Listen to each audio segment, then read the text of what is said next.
Welcome to my channel. இன்றைக்கி ஒரு டேஸ்டியான ஒரு குயிக்காக பண்ணக்கூடிய ஒரு சிக்கன் கிரேவி தாங்க. அதுக்கு நான் இன்றைக்கி 2 லெக் பீஸோட கொஞ்சம் சிக்கன் எடுத்துக்கிட்டேன்.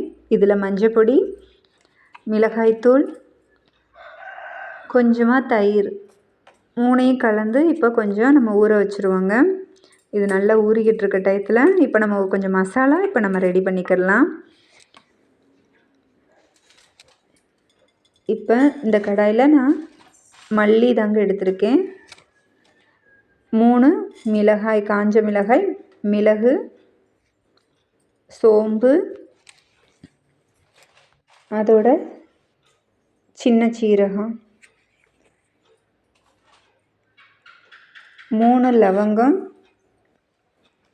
2 ஏலக்காய், 2 பட்டை. இதை நல்லா ஃப்ரை பண்ணி விட்டுறணுங்க. நல்லா ரொம்ப ஃப்ரை ஆகாமல் கொஞ்சம் சூட்லேயே கொஞ்சம் ஃப்ரை ஆயிடணுங்க. இதாங்க மசாலா, முக்கியமான மசாலா. இந்த மாதிரி ஃப்ரை ஆனோன்னே இதை நான் ஒரு மிக்ஸி ஜாரில் எடுத்துக்கிறேங்க.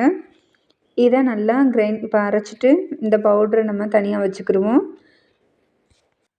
இப்போ கடாயில் எண்ணெயை சேர்த்துக்கலாங்க. இது கூட இப்போ நான் சோம்பு தாங்க போட்டிருக்கேன். சோம்பு, 2 பட்டை, 2 கிராம்பு,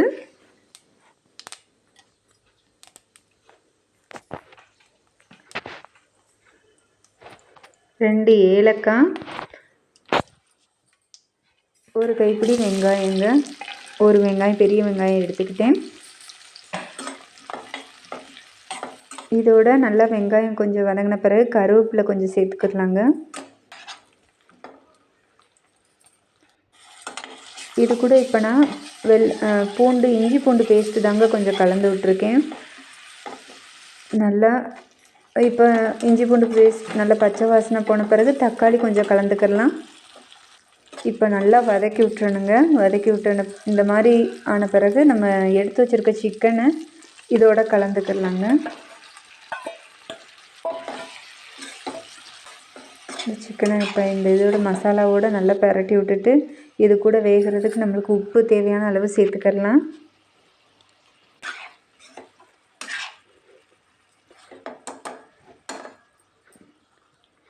இப்போ நான் அரைச்சி வச்சுருக்கேன் இந்த மசாலாவை இந்த பொடியை சேர்த்துக்கிறப்ப நல்ல வாசனையாகவும் இருக்குங்க. இதுதாங்க டேஸ்ட்டு ரொம்ப நம்மளுக்கு எடுத்து கொடுக்கும்.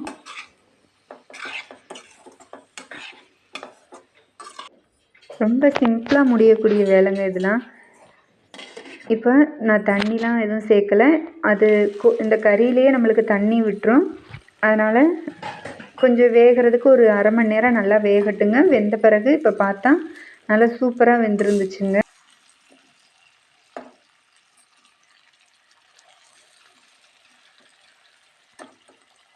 இப்போ நல்லா வெந்திருக்குங்க. இந்த ஸ்டேஜில் இப்போ நம்ம வாசத்துக்கு கொஞ்சம் கொத்தமல்லி இலையும் கலந்துக்கலாம். இப்போ சூப்பராக நம்மளுக்கு தயாராகிருச்சு. இதே மாதிரி நீங்களும் செஞ்சு ட்ரை பண்ணி பாருங்கள். நல்ல மிளகுத்தூள் நிறையா போட்டு செஞ்சு பாருங்கங்க. உங்களுக்கும் இது பிடிக்கும். பிடிச்சிருந்தா லைக் பண்ணுங்கள், ஷேர் பண்ணுங்கள், சப்ஸ்கிரைப் பண்ணுங்கள். தேங்க்ஸ் ஃபார் வாட்சிங்.